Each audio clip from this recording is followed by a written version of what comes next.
buenos días para todos y para todas. En nombre de los ciclos de actualización para periodistas CAP y de las organizaciones aliadas EGIL, Fundación DESC, Instituto Nacional Demócrata NDI y Asociación Centro Civitas, les damos la más cordial bienvenida a la cuarta sesión de capacitación del ciclo sobre justicia y lucha contra la impunidad en Guatemala. En esta oportunidad contamos con la participación del licenciado Edgar Ortiz Romero como expositor del tema ¿Árbitro o jugador? El rol político de la Corte de Constitucionalidad de Guatemala. Edgar Ortiz es abogado guatemalteco, especializado en Derecho Constitucional. Es profesor universitario y actualmente está finalizando su máster en Derecho en la Universidad de Georgetown, Estados Unidos. Ha litigado casos de relevancia nacional ante la Corte de Constitucionalidad y también forma parte del comité editorial del blog Agenda Estado de Derecho, una iniciativa regional impulsada por la Fundación Konrad Adenauer que promueve el análisis sobre la justicia y el fortalecimiento institucional en América Latina. Edgar, muchas gracias por acompañarnos esta mañana en Ciclos CAP. Valoramos mucho su tiempo y disponibilidad. Muy buenos días. Buenos días, Marielos. Gracias por la generosa presentación y bienvenidos a todos los colegas, sus queridos amigos periodistas. Digo, casi colegas, porque he estado tan cerca de ustedes estos años por distintas razones y usurpando funciones también porque he estado en radio, en tele, etc. Así que muy contento de estar esta mañana con ustedes. Pues hoy me han pedido que hable de este tema tan interesante que son el rol de la Corte Constitucional, de la Corte de Constitucionalidad. Yo lo titulé árbitro jugador por una razón. Hay una famosa frase de uno de los jueces de la Corte Suprema de Estados Unidos que dice, aquí como son gringos, dice, la Corte es el umpire, dice, ¿no? Pero realmente es como el árbitro, ¿no? Porque le gusta el béisbol. Dice, la Corte es como el umpire, dice, él dice si es strike, si es bola, la Corte no juega. Eso es en el papel. En el papel se supone que las Cortes, como ustedes saben, las entendemos como árbitros independientes, como actores neutrales, y por supuesto que eso está bien como una aspiración. Entonces, lo que queremos hacer hoy es entender, vamos a partir de la siguiente forma. Queremos entender cómo la literatura entiende a las Cortes, ¿sí? ¿Cuál es su función en la sociedad? Y más o menos, ¿qué esperamos de las Cortes, ¿no? Y cuando digo que esperamos de las Cortes, me refiero en su función social.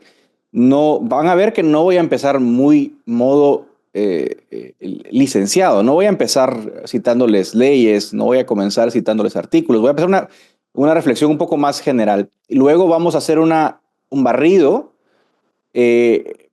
por el cual vamos a tratar de entender cuáles son las teorías que intentan explicar por qué las Cortes en las últimas décadas especialmente han ganado poder.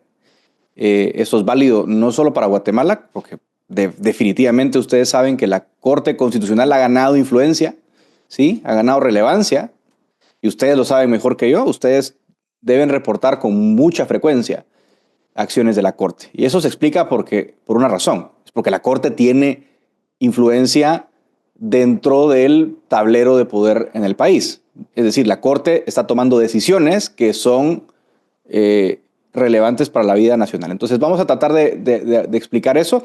Vamos a hablar un poco de cuál es el rol de las Cortes en democracias y en sistemas autoritarios. Y por último, caeremos en Guatemala. Y cuando digo caeremos en Guatemala, van a ver al final que he incluido una pequeña discusión de cómo ha evolucionado nuestra Corte para entenderla en su contexto, en el contexto de la transición a la democracia, como la entendemos. Pero también, por último, y ahí es donde vamos a hacer el aterrizaje final de esta charla, pues he incluido una pequeñita guía de cómo reportar casos ante la Corte Constitucional y no morir en el intento, porque sé que es algo que ustedes ven en su diario vivir, y me parece que es útil ver algunos ejemplos sencillos para que luego en la etapa de preguntas y respuestas también ustedes puedan profundizar. Uno de los pasajes favoritos míos de El Federalista, que son esta serie de artículos que escribían los padres fundadores, John Jay y Alexander Hamilton, para motivar a los estados a ratificar la Constitución. Y este es uno de los artículos donde ellos hablan del poder judicial. Y me voy a permitir leerla porque es uno de los, probablemente de las frases o de los escritos más interesantes sobre el poder judicial. Y básicamente lo que está diciendo esta frase o este pasaje es lo siguiente. Dice, quien examine con atención los distintos poderes del Estado notará que en un gobierno donde los poderes están separados, el poder judicial, por la naturaleza misma de sus funciones, será siempre el menos peligroso para los derechos políticos establecidos en la Constitución. De hecho, hay una frase que se acuña a partir de este escrito que se llama la rama menos peligrosa, ¿no? O sea, refiriéndose a los tres poderes, ¿no? A la rama judicial, ejecutiva, legislativa. Dice, ¿por qué es la menos peligrosa? Dice, esto se debe a que es el que menos capacidad tiene para afectar o perjudicar dichos derechos. Dice, el Poder Ejecutivo no solo distribuye honores, sino que también empuña la espada de la comunidad, refiriéndose a su mandato sobre la fuerza pública o sobre el ejército. Dice luego, el legislativo, por su parte, no solo controla el dinero público, porque aprueba el presupuesto, sino que también dicta las normas que regulan los deberes y derechos de cada ciudadano. El judicial, en cambio, no tiene influencia ni sobre la espada ni sobre el dinero. No dirige ni la fuerza ni la riqueza de la sociedad y no puede tomar decisiones activas en sí mismo. Y concluye, fíjense cómo concluye y quiero escuchar sus opiniones. Concluye, se puede decir con razón que no posee ni la fuerza ni la voluntad, solo juicio. Y depende en última instancia del auxilio del Poder Ejecutivo, incluso para que sus decisiones sean efectivas. Leo esto en Guatemala 2025 y la gente puede decir, pues no, las cortes son muy poderosas, pero yo quiero ver si alguien tiene alguna reflexión, porque lo que está planteando aquí Hamilton es, miren, al final del día el Congreso tiene el poder de asignar fondos, ¿sí? El Ejecutivo tiene, la chequera porque es el que gasta los fondos, tiene la fuerza pública, pero el judicial, dice, el judicial al final lo que tiene es su pluma y puede firmar sentencias y emitir resoluciones, pero bueno, y si el Ejecutivo no le hace caso, y fíjense ustedes, trasládense también al mundo moderno, al mundo contemporáneo. Piensen ustedes hoy en Estados Unidos, donde una corte dice, por ejemplo, no pueden deportar al señor Gilmar Abrego a El Salvador, y el Ejecutivo dice, ups, qué pena, ya está en El Salvador. Entonces, ¿qué pasa cuando las cortes dictan resoluciones y el Ejecutivo no las obedece? ¿Qué elementos tiene? ¿Qué tan poderoso es el judicial por sí mismo? Y piensen ustedes en el contexto guatemalteco hoy. Decimos, porque hemos escrito mucho sobre cómo la criminalización de periodistas, la persecución de rivales políticos. Pero ojo, olvidamos que las cortes solas, pues no tienen el poder de la chequera, no tienen el poder del presupuesto, no tienen el poder de la fuerza pública. Es decir, hay algo más que está ocurriendo detrás de lo que las cortes hacen. Entonces, mi primera invitación es a hacer una reflexión como la que hace Juliana. Decir, bueno, es cierto, el poder del dinero es muy importante. Si ustedes ven, por ejemplo, en los últimos años en Guatemala, cómo se ha distribuido el presupuesto al Ministerio Público, a la Corte Constitucional, pueden entender qué tan bien o qué tan mal es la relación entre los órganos políticos y los órganos de justicia. Y ustedes pueden encontrar ahí mucha información de cómo esa interacción dinero, ¿sí? O sea, recursos, es muy importante para los poderes públicos. Y pueden ustedes contrastar qué pasa cuando los órganos de justicia son contrarios o chocan con el poder político. Recuerden ustedes, por ejemplo, una Procuraduría de los Derechos Humanos más, debemos decirlo así, más hostil al poder político. Jordán Rodas habrá sido el último procurador que tuvo una visión más contraria al poder político. ¿Qué pasaba con el presupuesto de la PDH? ¿Qué creen ustedes? Bueno, pues que el presupuesto era muy magro, ¿verdad? Era el mínimo para funcionar y eso se traducía o sea, el conflicto político se traducía, por ejemplo, en presión. Y por eso creo que la reflexión de Juliana es importante. Por eso, por ejemplo, las constituciones a veces Por ejemplo, la nuestra, no sé si lo logra muy bien, pero lo intentó establecer constitucionalmente algunos mínimos para la justicia y decir, bueno, si el Congreso se pone en contra de la justicia, le va a quitar el presupuesto. Y por eso dicen, bueno, tiene que darle por lo menos el 2% del presupuesto nacional para que pueda funcionar la justicia. Porque partimos, cuando nuestros constituyentes redactaron la Constitución, pues se partió una idea de que efectivamente es la rama más débil. Por supuesto, siempre hay esta broma, ¿no? De que el deporte tiene más, una asignación más grande en la Constitución que la justicia, pero sin entrar a esas discusiones, efectivamente el poder del bolso es muy importante. Y por eso es que hay provisiones como esa. Pero vamos a volver a la presentación.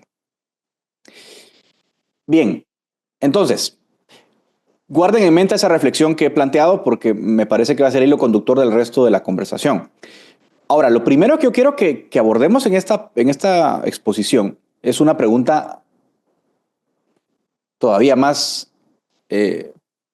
interesante. Si sabemos que el Poder Judicial no es, por definición, el más poderoso, la primera pregunta es ¿por qué las Cortes? E insisto, no estoy pensando solo en Guatemala, estoy pensando en el mundo, vamos a llamarlo el mundo democrático en sentido amplio, ¿sí? Es decir, el mundo que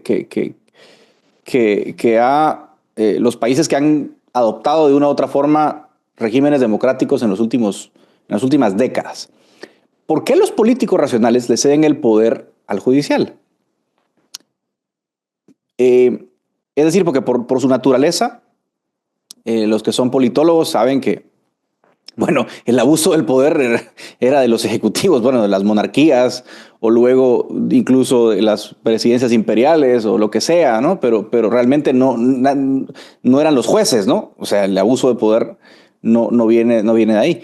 Y en los populismos o en los regímenes populistas, pues obviamente cuando un partido mayoritario controla ejecutivo y legislativo, se ejerce el poder desde ahí, no desde el judicial. Aunque ya llegaremos al judicial en regímenes autoritarios. Entonces, ¿por qué realmente los políticos le ceden poder al judicial? ¿Y por qué esto ha ocurrido en los últimos años? Realmente no hay una sola explicación y hay por lo menos 3 teorías que intentan explicar por qué al judicial se le ha dado ese poder. Y aquí tal vez sí introduzco la variable local. Piensen ustedes en Guatemala, ¿por qué la Corte Constitucional adquirió poder? Si ustedes pensaran en el rol de las Cortes antes del 85, evidentemente el rol era muy distinto. Antes del 85 ustedes no iban a plantear un amparo contra una orden de Romeo Lucas, pues. O sea, simplemente no era una opción. ¿Me explico? Entonces, ¿por qué cambió? Hay 3 tesis. La primera es que los países que se democratizaban le daban más poder al judicial para ganar credibilidad internacional, ¿sí? La segunda idea es que a los políticos les gusta cederle o pasarle las decisiones impopulares a las Cortes. Y la tercera explicación, o la tercera tesis, es que el Poder Judicial puede servir como un seguro político. Ahorita vamos a ver qué significan estas 3, pero comencemos con la primera explicación. Resulta que países que se democratizan, que vienen de contextos autoritarios, dicen, bueno, yo quiero abrirme al mundo. Quiero insertarme en la economía global, en la globalización, sobre todo pensando que la tercera ola de democratización fue en los 80s. ¿Cómo hago que la gente crea en mí como país? Bueno, una forma de ganar credibilidad era decir, bueno, ahora tenemos una Corte Constitucional que va a proteger los derechos de las personas, va a proteger la propiedad privada, va a proteger las inversiones, nos va a dar certeza jurídica. Y entonces, una explicación por la cual las Cortes empiezan a ganar poder es porque algunos países empiezan a decir o empiezan a tratar de ganar credibilidad aduciendo que tienen cortes independientes, que van a proteger las inversiones, que van a fallar conforme a los derechos de propiedad, etc. Eso te da credibilidad con inversionistas extranjeros, con el Banco Mundial. Si ustedes analizan, por ejemplo, los programas de Estado de Derecho del Banco Mundial, obviamente hay siempre una agenda de fortalecimiento del poder judicial, de manera que los países tendían a darle más poder por esa razón. La segunda teoría, bueno, que es un poco contingente, ¿no? A veces ocurre, no siempre se repite, pero también a menudo es una forma de delegarle decisiones impopulares al Poder Judicial. La teoría de la papa caliente. Entonces, en lugar de que sean los órganos políticos los que tomen esas decisiones, los delegan a las cortes y son las cortes las que se comen ese costo. Un ejemplo en Estados Unidos fue el fin de la segregación racial, por ejemplo. El fin de la segregación racial en Estados Unidos, como ustedes saben, hasta los años 50, 60, había segregación racial todavía en escuelas, en instalaciones públicas. Y es un caso muy conocido, Brown versus Board of Education, mediante el cual pues, una persona cuestiona la constitucionalidad de la segregación en las escuelas bajo el principio, bajo la 14ª enmienda, ¿no? La enmienda que dice que todos son iguales ante la ley. Y la Corte dice, pues sí, eso es inconstitucional. ¿Qué pasó? Que la Corte fue objeto de ataques del sur racista, que no quería terminar con la segregación, y ese costo político le cae principalmente a la Corte. Entonces, a veces los políticos pueden decir, bueno, que sea la Corte la que decida. Fíjense un ejemplo reciente, el aumento del salario de los diputados. Ese es un buen ejemplo, porque los diputados incrementan el salario en Guatemala, ¿no?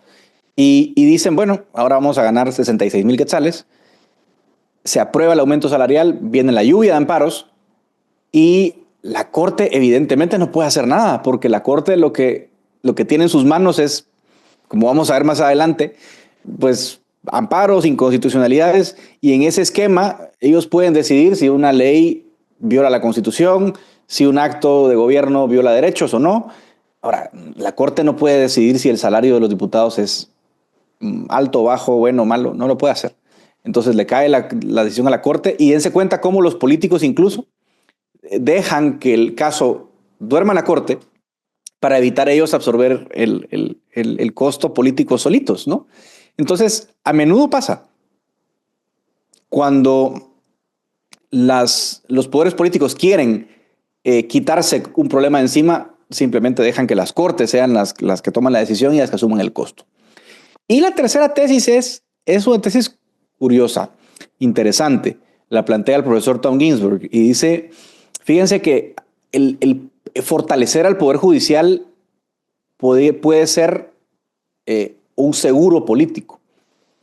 ¿Por qué? Bueno, cuando hay transición de regímenes autoritarios a democráticos, piensa en Guatemala en los 80s, los actores políticos enfrentan incertidumbre. ¿Por qué? Bueno, porque ya no hay, ahora va a haber elecciones, puede que gane mi grupo, puede que no gane mi grupo, no hay certeza de que mi facción va a mantener el poder, entonces hay un incentivo a fortalecer las Cortes como un árbitro imparcial para asegurarte contra cambios electorales. Entonces pensamos que si gana otra facción política, yo estoy a salvo si tengo un poder judicial más o menos independiente que me va a proteger de los posibles atropellos de la oposición, por ejemplo. Entonces, una de las explicaciones a por qué se empezó a fortalecer el Poder Judicial se relaciona con esto. Ahora, evidentemente, eso yo creo que explica parcialmente por qué tantos países fortalecen el judicial. América Latina en general, no solo Guatemala lo hizo. Países con cortes más activas como Colombia, por ejemplo, lo han vivido desde los años 90. Entonces, ciertamente esta teoría explica bastante por qué se fortalecen las cortes constitucionales o las cortes supremas donde no hay corte constitucional.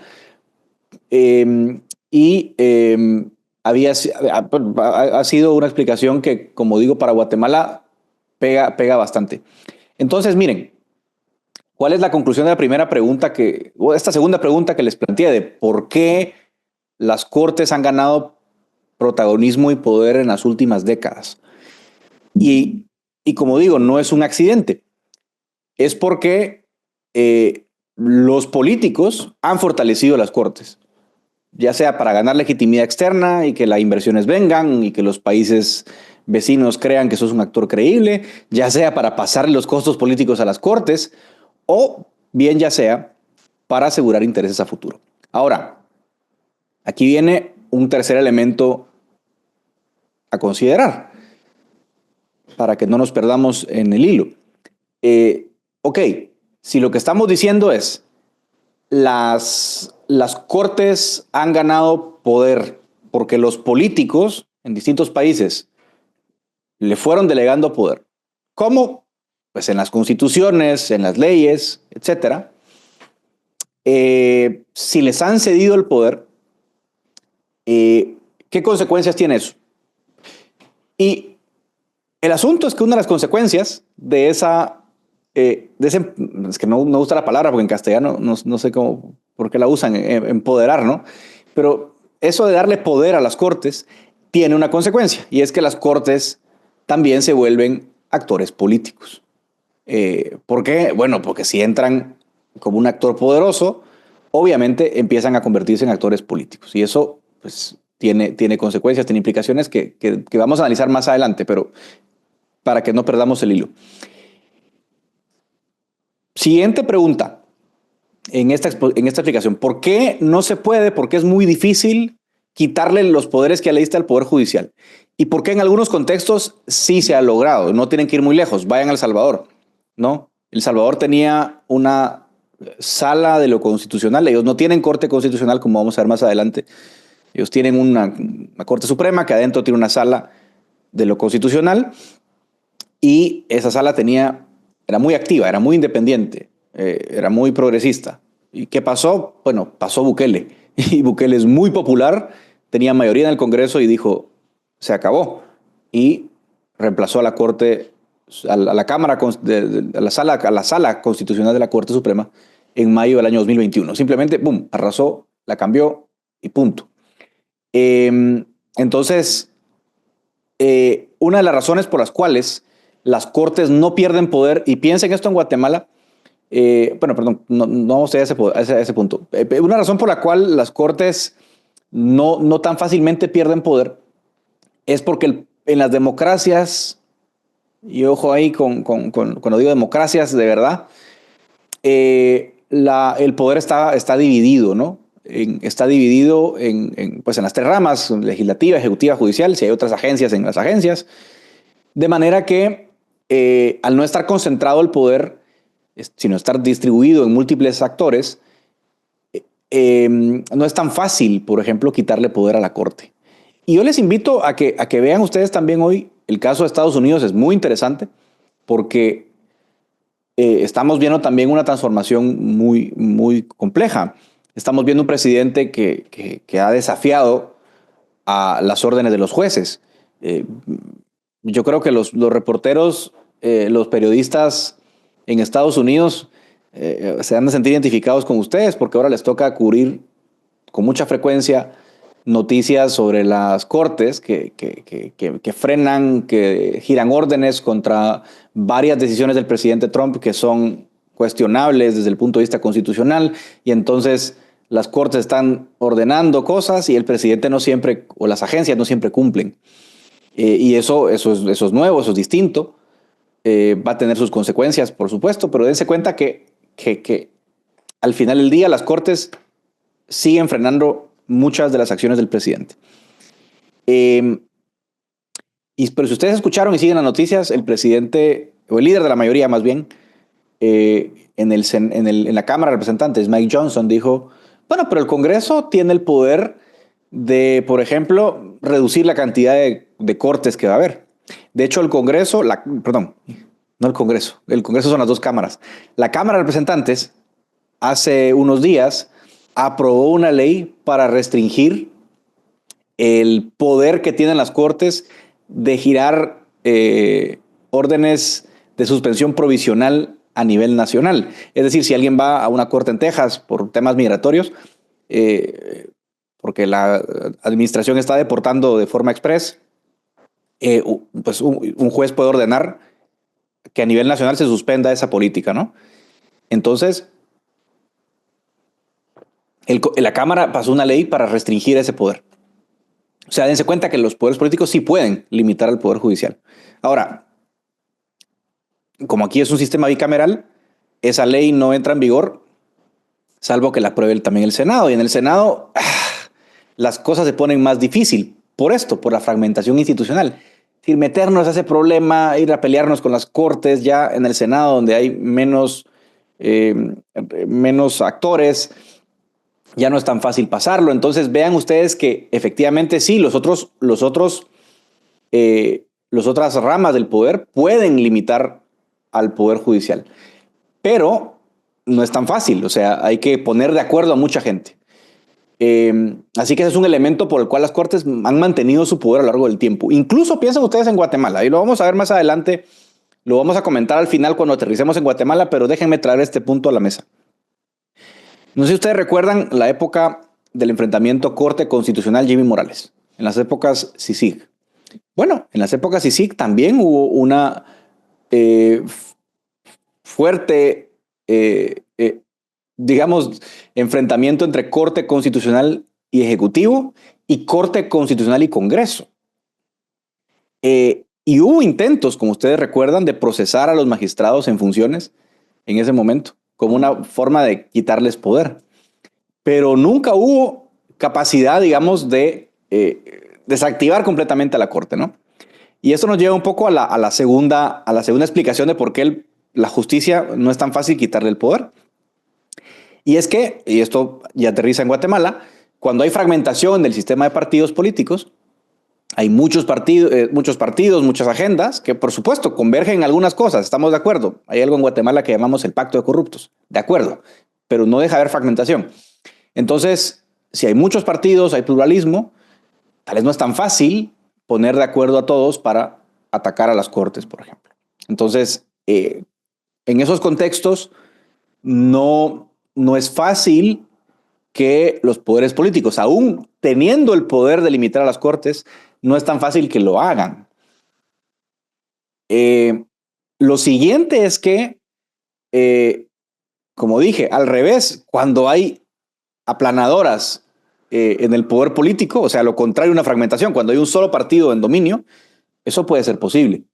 Está el caso salvadoreño, pero también está el caso de Hungría, que ustedes lo deben conocer, el caso de Víctor Orbán, donde obviamente él tenía una mayoría legislativa y entonces con mayoría en el Congreso simplemente le pasó el rodillo al Poder Judicial e hizo una cosa brutal en Hungría en la que jubiló jueces, los retiró a todos los opositores y puso jueces suyos, a todos, de abajo para arriba, desde los jueces menores hasta la Corte Suprema. Y luego hay otro punto que yo tal vez quiero que ustedes vayan tomando en cuenta. Y para Guatemala yo creo fue relativamente cierto durante un tiempo, aunque ahora menos. Tercer punto, las cortes también tienen a veces, en algunos contextos, apoyo de la opinión pública. Y cuando pierden apoyo de la opinión pública, las cortes también entran en una suerte de, bueno, en las democracias, por supuesto, también entran en una serie de crisis internas, ¿no? Hay un caso muy estudiado en la historia reciente, que es el caso de Franklin Roosevelt. Franklin Delano Roosevelt. Roosevelt en los años 30, cuando gobernaba Estados Unidos y hacía todas las reformas sociales del New Deal, encontró algunos obstáculos en la Corte Suprema. La Corte Suprema en algunos casos le declaraba inconstitucional algunas medidas económicas, controles de precios, etcétera, ¿no? Y entonces Roosevelt entró en una desesperación muy grande y dijo, bueno, lo que voy a hacer es que si la Corte tiene 9 jueces, voy a subir el número de jueces de 9 a 13 y voy a poner yo a los otros 4 magistrados y automáticamente tengo mayoría en la Corte. ¿Qué pasó cuando él hizo eso? Que todo el mundo le dijo, no, la Corte Suprema goza de cierto respeto, de cierta credibilidad, usted no puede hacer eso. Entonces, es bien importante entender la separación entre las reglas formales de las reglas informales. Es decir, formalmente él podía hacer eso. El Congreso tiene el poder en Estados Unidos de decidir cuántos jueces tiene la Corte Suprema. Pero las normas informales, que incluyen la credibilidad, el respeto, la opinión pública, decían, no, usted no puede hacer eso. Usted va, si lo hace, va va a matar a la Corte que goza de una credibilidad, se va a ver muy partidista, etcétera. Y al final no lo hizo, pero ojo, el desenlace, que no está aquí en la diapositiva, fue muy interesante. La Corte estaba 5-4. 5 jueces que solían votar en contra de las medidas de Roosevelt y 4 a favor. Uno de esos magistrados se terminó cambiando de bando y al final la Corte Suprema sí cambió su conducta a una posición más favorable al gobierno. ¿Por qué? Pues Roosevelt era un presidente muy popular. Creo que la Corte olió los tiempos y uno de esos magistrados cambió su posición. Bien. Siguiente punto, para irnos metiendo más cerca del tema local. Las cortes no son nada o son muy pocos si no tienen legitimidad. Y por legitimidad me refiero a credibilidad. Legalidad tienen, pues, porque obviamente la corte es la corte y si la corte dicta una sentencia, pues eso es obligatorio, eso no lo vamos a discutir. Pero más importante que la legalidad es la legitimidad que puedan tener las cortes.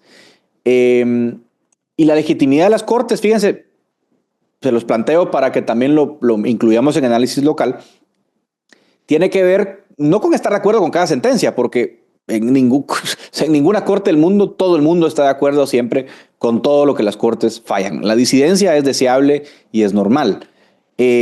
Ahora, lo que le da credibilidad a las cortes es su apoyo en el tiempo, ¿sí? Y yo creo que es algo que la Corte Constitucional de Guatemala temía. Vamos a ver por qué cómo la gana y cómo yo creo la tiene menos ahora. ¿De dónde viene la legitimidad del Poder Judicial? Y aquí eso es importante. La legitimidad viene de varias fuentes. Uno de las fuentes de legitimidad viene siempre de los pares. La credibilidad de cualquier profesión, de los periodistas, de los abogados, obviamente primero viene de tus pares, ¿no? Los otros periodistas pues pueden juzgar si una nota, si un medio cumple los estándares de profesionalismo o no.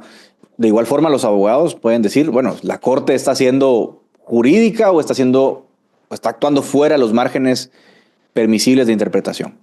Entonces, hay algo que llamamos el complejo legal, es decir, el conjunto de jugadores que forman parte del sistema de justicia, jueces, abogados litigantes, juristas académicos. Y ese grupo es muy importante para definir la legitimidad de la Corte y por eso, efectivamente, yo pues no tengo muchos amigos seguramente dentro de las Cortes porque pues yo creo que tenemos un rol los que estamos desde afuera de señalar lo que está bien, lo que está mal, lo que estamos de acuerdo con lo que no, porque la crítica académica es parte de esa evaluación constante del Poder Judicial, ¿sí? Entonces, si tus pares están diciendo que lo que resolviste como corte está mal, la credibilidad de la corte se ve comprometida. Obviamente, por eso hay un interés en silenciar a veces a la disidencia para que estas cosas no avancen. Lo segundo es, a ver, empecemos a pensar más estratégicamente. Y fíjense que aquí no estoy metiendo la ley en ningún momento porque no es relevante. Van a ver por qué. La ley, ya vamos a llegar a los márgenes de lo interpretable o no, pero piensen ustedes que las cortes están en el juego político, ya lo dijimos. Las cortes las fortalecieron, a las cortes les dieron poder, las cortes tienen un rol protagónico en la vida cotidiana de sus países y por lo tanto están inmersas en el juego político. Al estarlo y al estar sujetas a esos vientos políticos, las cortes pueden asumir varias conductas y lo que se ha estudiado en literatura es lo siguiente. Las cortes no pueden ir siempre contra la opinión pública. Y vean que en cada ocasión que la corte puede tomar una decisión que va a favor de la opinión pública, lo va a hacer. Y mi ejemplo favorito es siempre que la corte se le presenta un amparo en contextos de valores tradicionales, ¿no? Cuando alguien presenta un amparo para proteger la vida, hay un caso muy conocido en Guatemala hace aproximadamente 6, 8 años, pues se anunció que había un bote, un barco que se colocaba fuera de la zona del mar territorial de Guatemala, donde podían practicarse abortos, ¿no? Algo así era.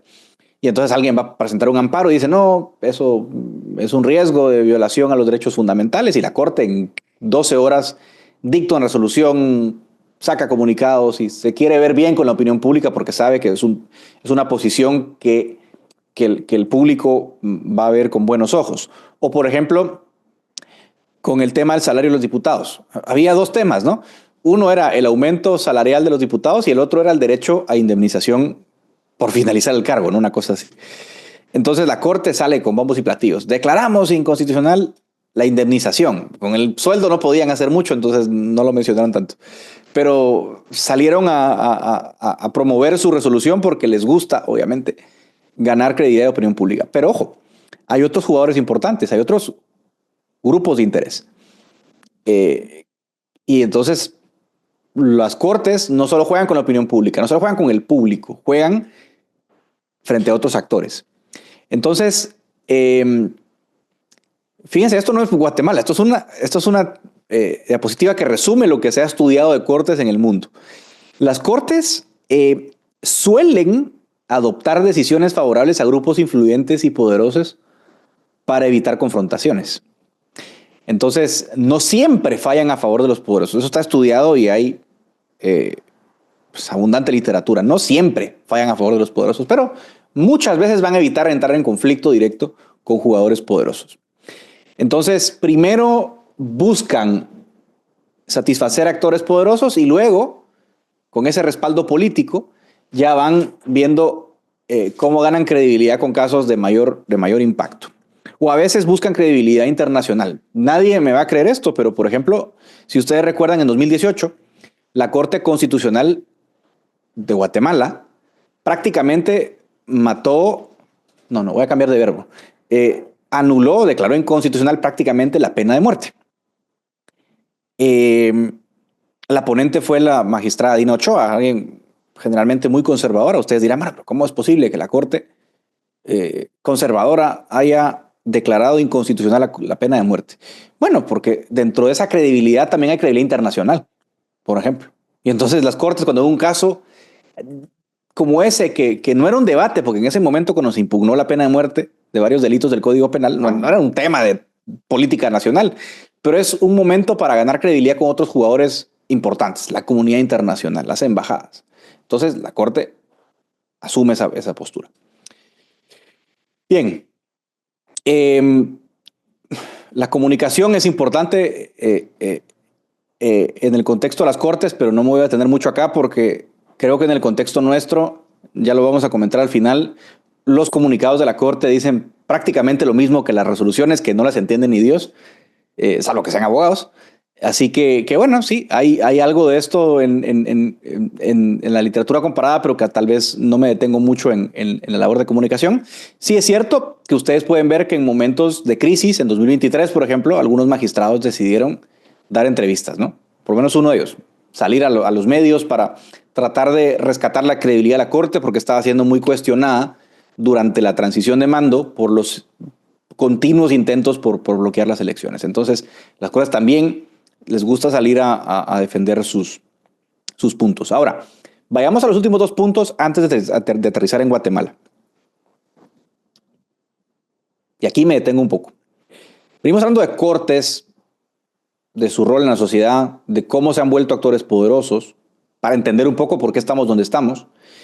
Pero también vale la pena que hagamos un pequeño repaso, muy breve, por supuesto, porque no es una clase académica, pero sí que hagamos un breve repaso de literatura sobre las Cortes en regímenes no democráticos, porque evidentemente no es lo mismo ser una Corte Suprema en Estados Unidos, en España, en Francia, en Colombia, donde son regímenes democráticos, que serlo en contextos más autoritarios, ¿no? Entonces, solo voy a decir algunas cosas para que ustedes vean si hay algunos insumos que nos puedan servir para entender lo que pasa en nuestro país.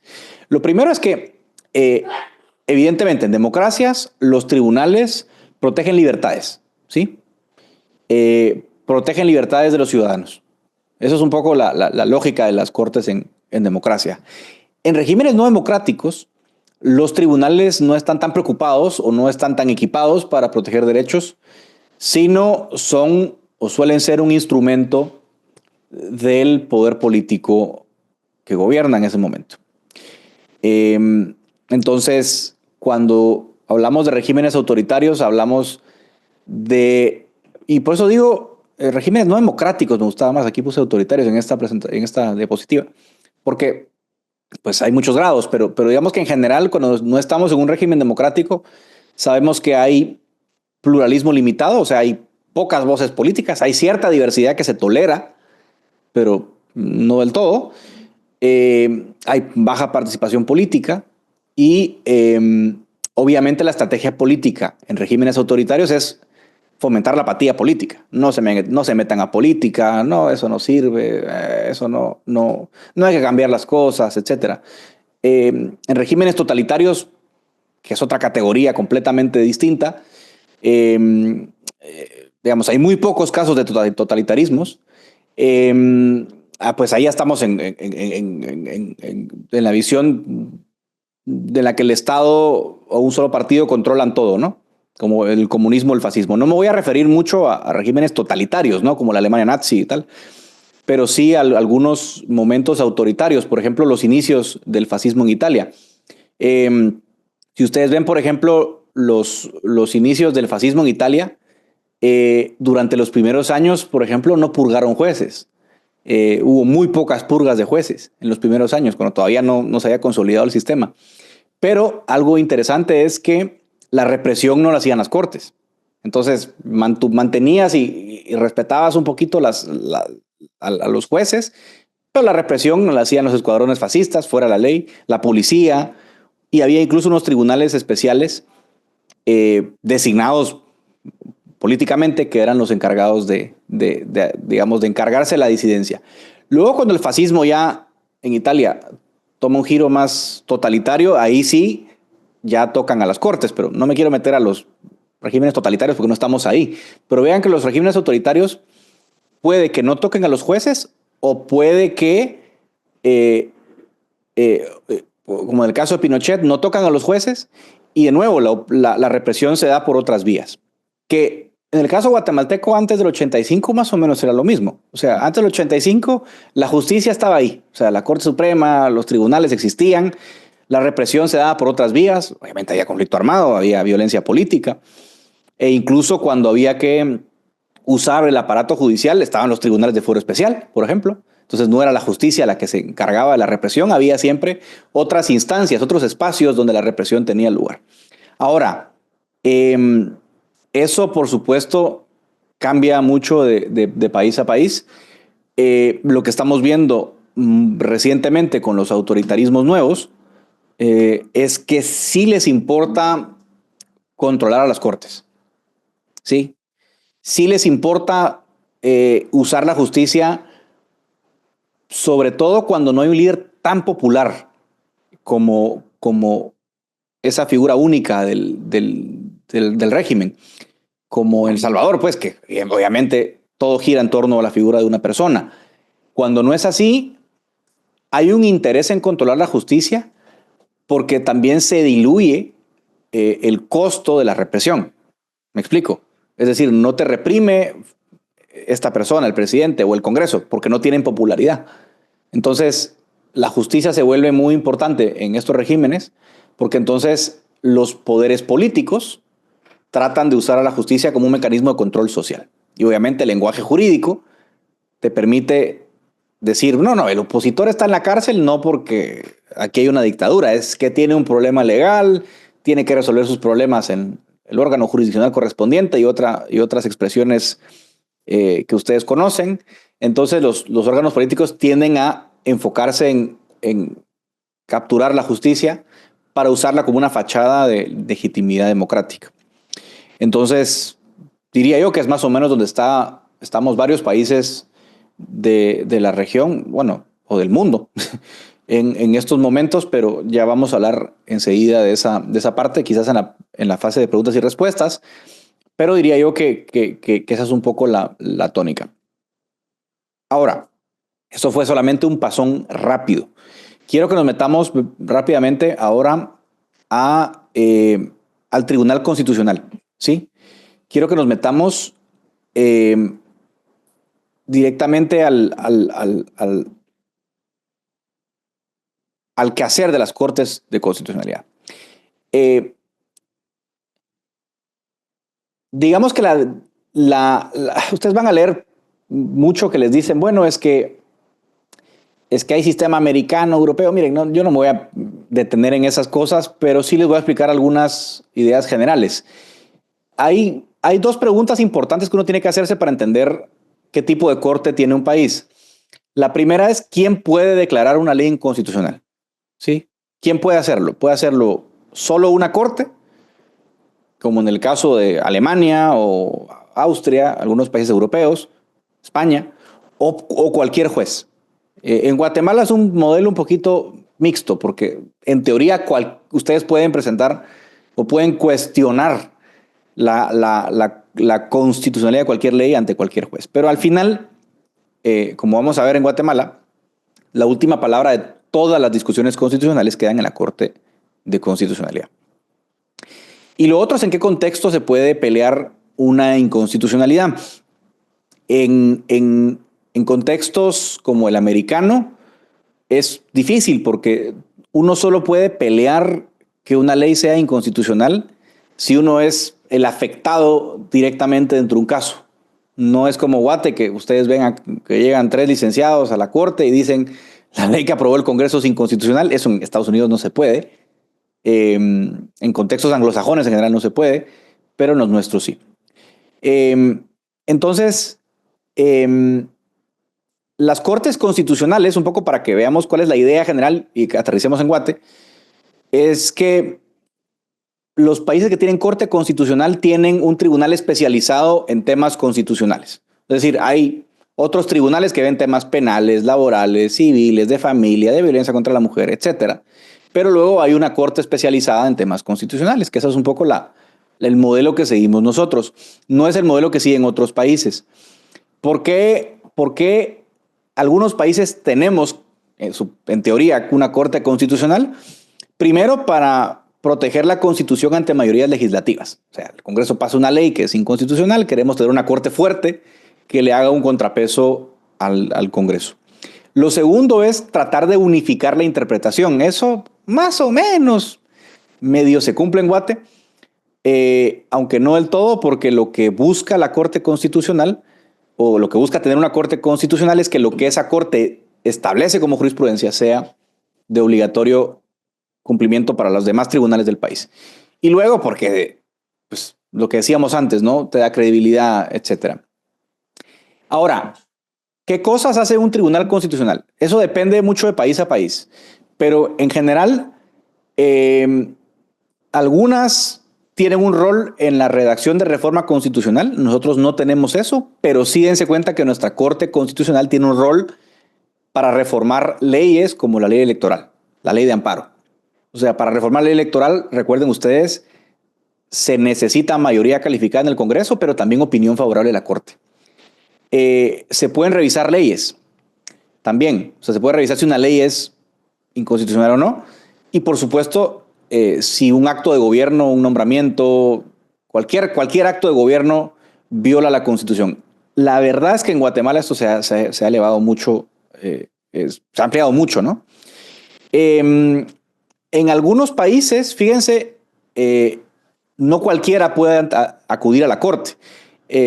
Por ejemplo, en Alemania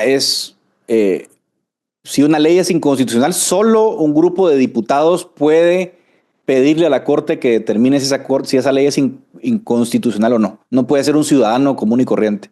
No se puede. En algunos casos, el presidente o el procurador de derechos humanos. En el caso guatemalteco, sí tenemos una visión más abierta en la que cualquier ciudadano puede acudir a la corte, pero no es la regla general. Hay varias formas de nombrar las cortes constitucionales. Algunos modelos, por ejemplo, o cortes altas, ¿no? Algunos modelos son presidente nomina y el Congreso confirma. En algunos casos, como nuestros vecinos países de la región, Honduras, Salvador, es un proceso 100% del Congreso.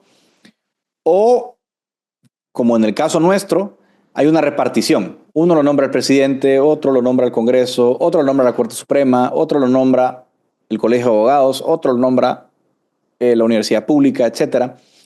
Así que hay modelos distintos. Yo diría que Guatemala está más o menos parecido a los modos de nombramiento en la región, salvo Bolivia, que tiene elección popular de jueces, que es una locura, y ahora México, que la va a tener, aunque, como vemos en esta diapositiva, somos pocos los países que tenemos una corte constitucional, y eso es, o debe ser por lo menos algo interesante. Corte constitucional propiamente tenemos Bolivia, Chile, Colombia, Ecuador, Guatemala y Perú, nadie más. ¿Sí? El resto de países tiene o solamente una Corte Suprema y otros tienen una sala especializada dentro de la Corte Suprema que ve temas constitucionales. O sea, digamos, no sé, hay 13 magistrados en la Corte Suprema, hay una sala de 4, por ejemplo, que ve solo temas constitucionales. O en casos como Argentina, pues la Corte Suprema es la Corte Suprema y ahí llegan todas las preguntas sobre temas constitucionales. Me voy a enfocar más bien en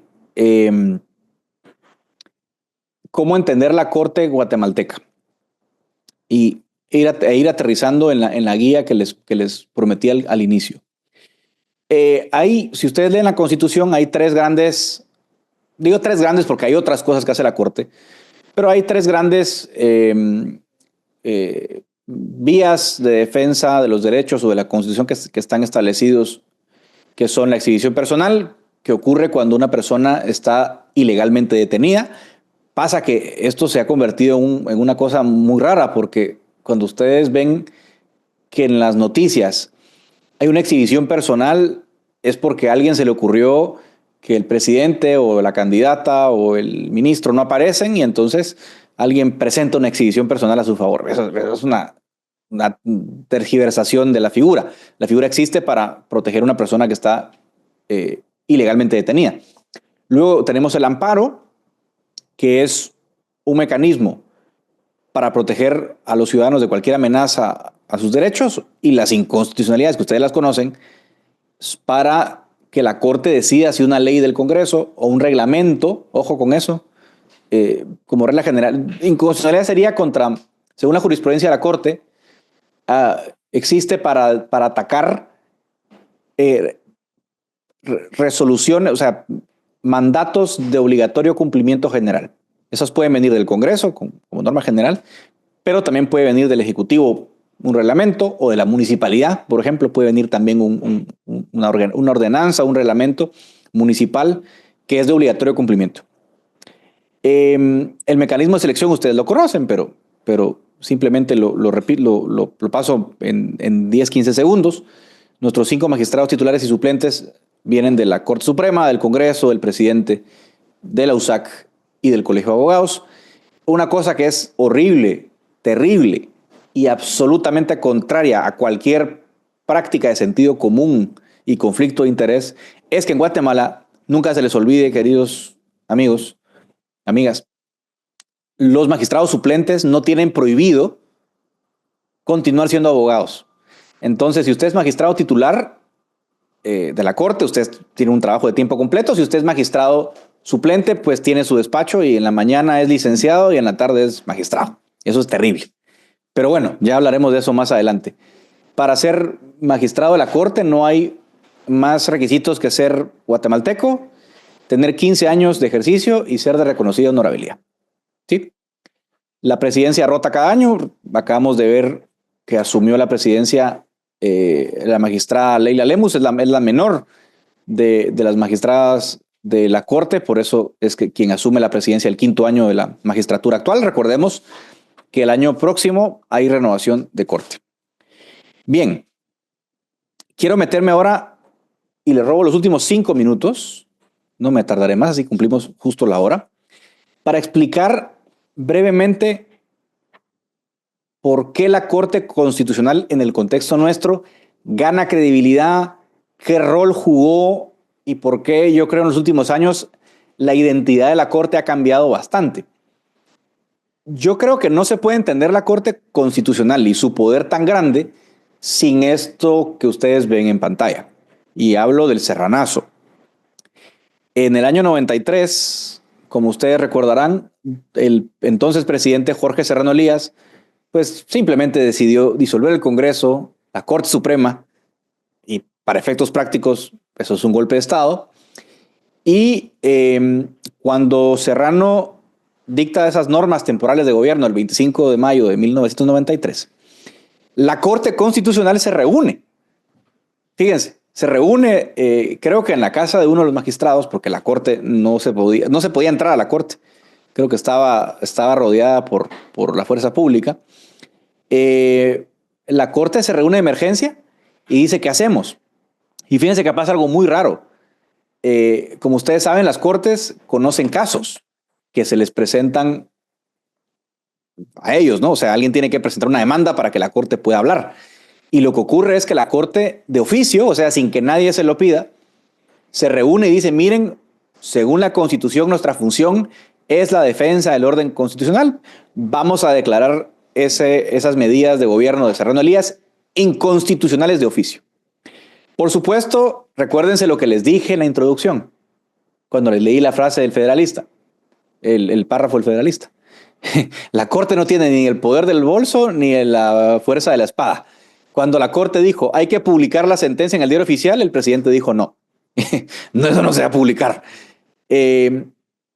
Entonces, ¿qué pasa y por qué es tan simbólico esto? Y yo les invito a que lean un texto, el texto del ex magistrado de la Corte Constitucional, Rodolfo Rormoser, porque él relata en un texto que se llama De cómo viví el serranazo, cómo fue aquel episodio.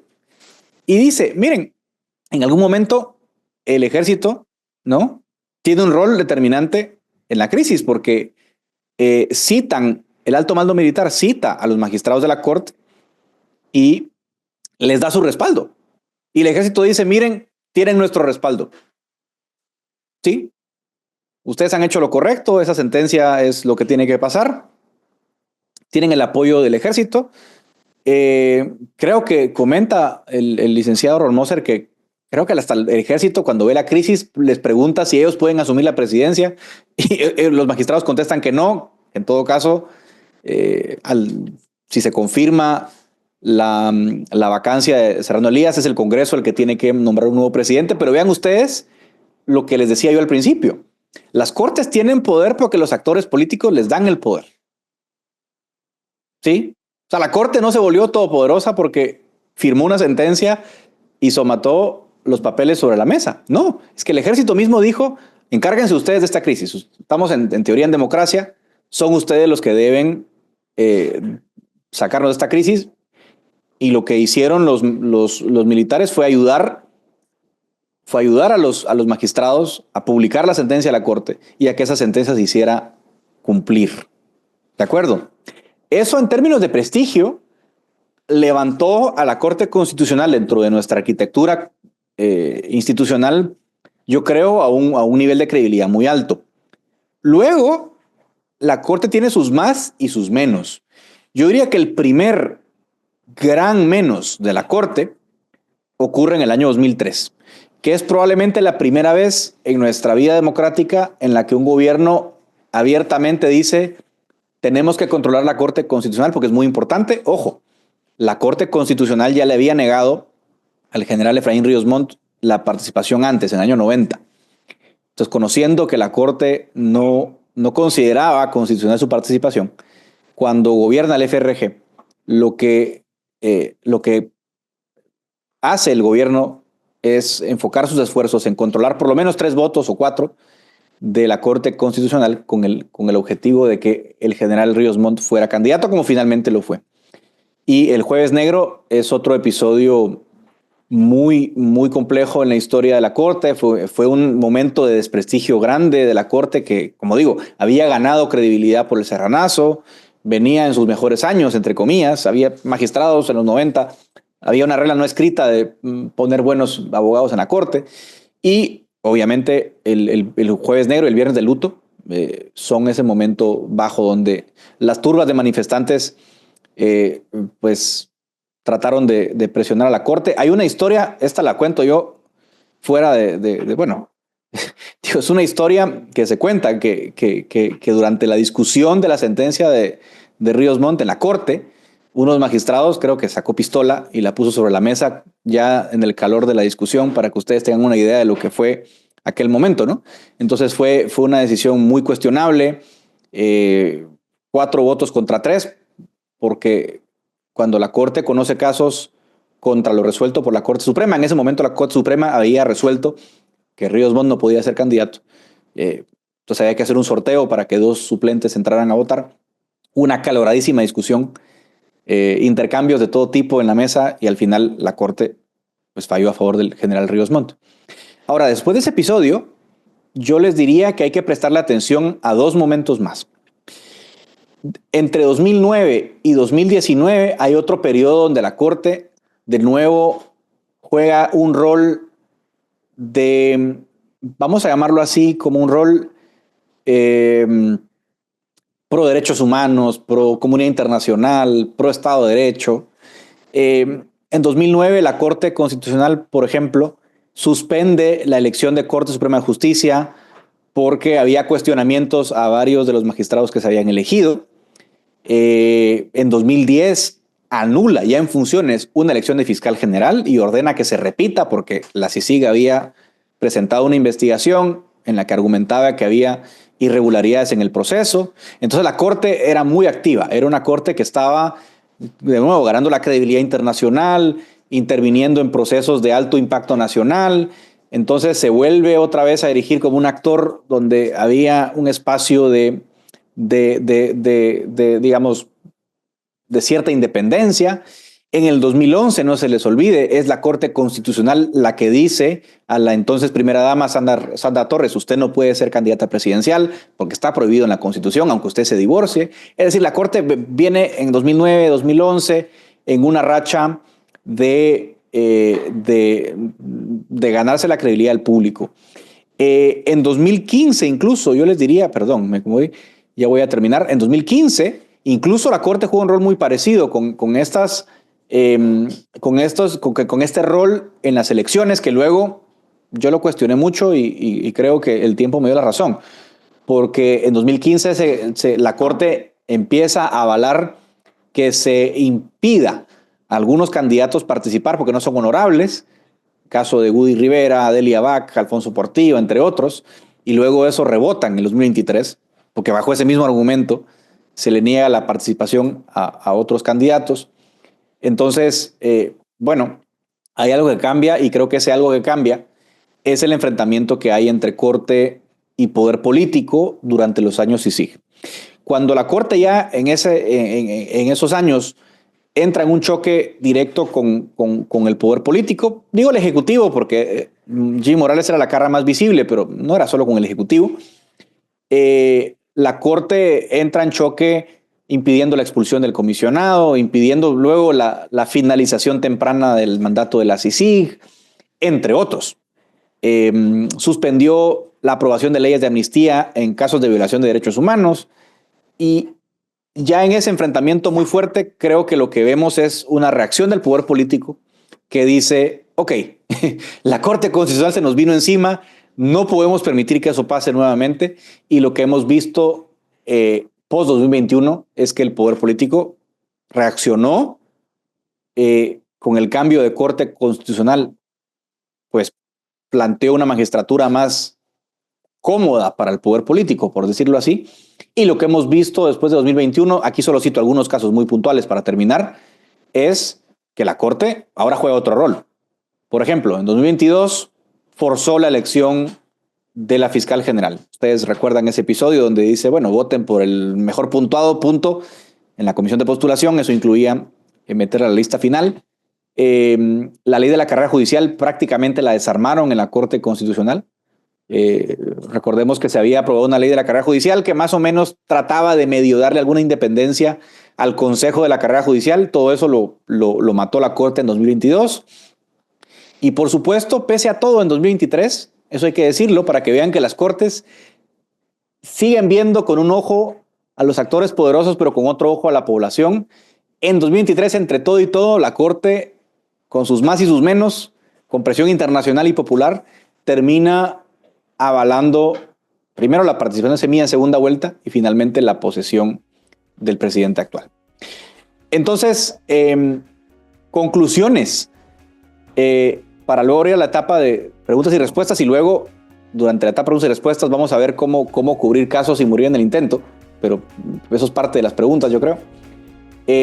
La Corte ha sido estratégica siempre lo van a hacer las cortes estratégicas, va a evitar la confrontación abierta con los poderes políticos, pero tal vez la pregunta que yo hago es, evidentemente, en estos casos, como los que hemos mencionado, la Corte no es un árbitro, la Corte es jugador, porque si la Corte va en la misma dirección de los jugadores políticos, pues quizás no es tan árbitro, es más jugador.